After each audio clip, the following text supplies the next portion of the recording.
नमस्कार दोस्तों, आज 13 अप्रैल है और आज के द हिंदू में क्या और क्यों पढ़ें इसे लेके फिर से हाजिर हैं हम। आज जो पहली न्यूज़ है वो है कंज्यूमर इन्फ्लेशन, है ना, उपभोक्ता मुद्रास्फीति स्लाइड्स बिलो 6% मार्क, है ना। हम जानते हैं कि 4 ± 2 इतना होना चाहिए, तो 6% से नीचे है, इसका मतलब है कि ये ठीक ठाक लेवल पे है ना।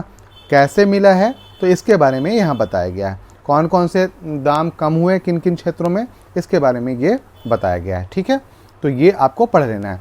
साथ ही साथ यदि आप नए हैं तो इन्फ्लेशन क्या होता है इसके बारे में आपको थोड़ा देखना है। इसके बाद जो अगली न्यूज़ हमें पढ़नी है वो है पेज नंबर 6 पे।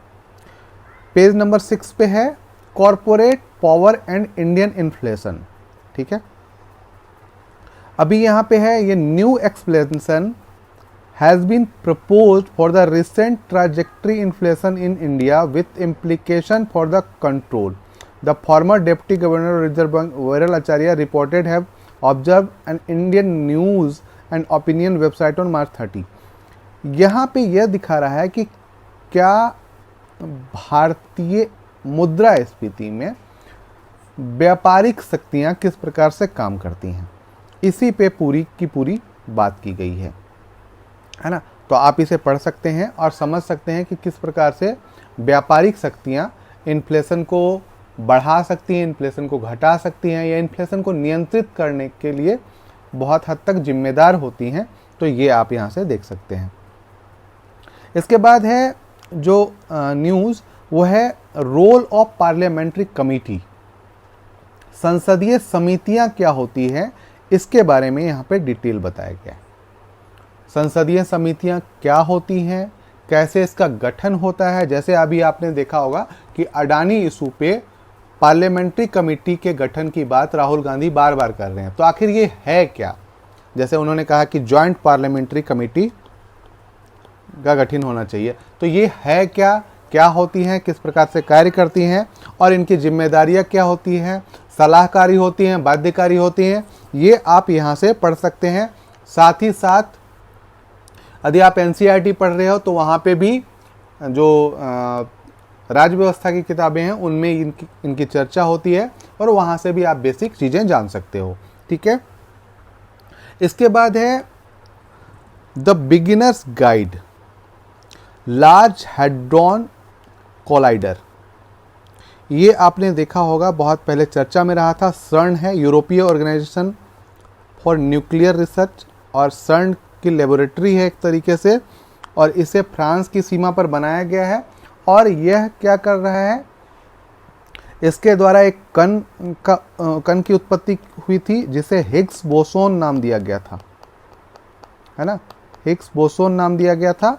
और इसी मतलब उसे गॉड पार्टिकल के नाम से भी जाना गया था, है ना।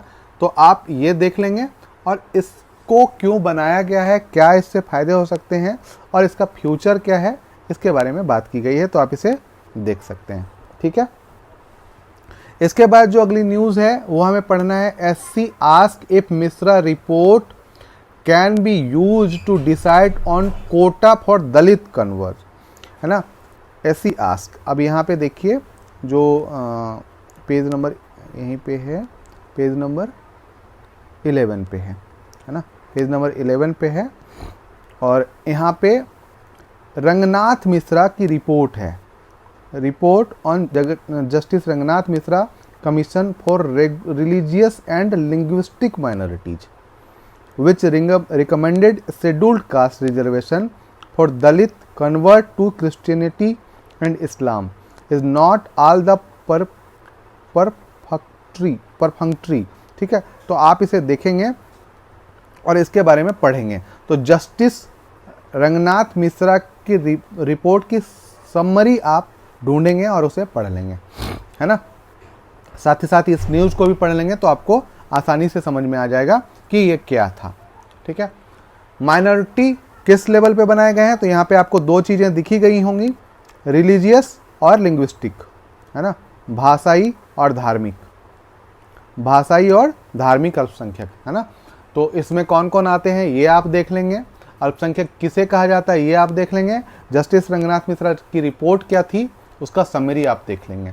ठीक है, तो ये आपका ये हो गया। दोस्तों यदि आप इसे डेली सुनना चाहते हैं तो प्लीज़ सब्सक्राइब कर लें, लाइक कमेंट ज़रूर करें और इसे दोस्तों के साथ भी शेयर कर सकते हैं। अगली न्यूज़ जो पेज नंबर 14 पे है, IIP India's industrial output grew 5.6% February, marginally higher than the 5.45% in January, है ना। तो ये बढ़ा है और इसके क्या बढ़ने के कारण है इस पे बात की गई है, तो इसको आप पढ़ लेंगे। ठीक है, इसके अलावा आज कुछ भी नहीं पढ़ना है। फिर कल मिलते हैं क्या और क्यों पढ़ें के साथ। धन्यवाद।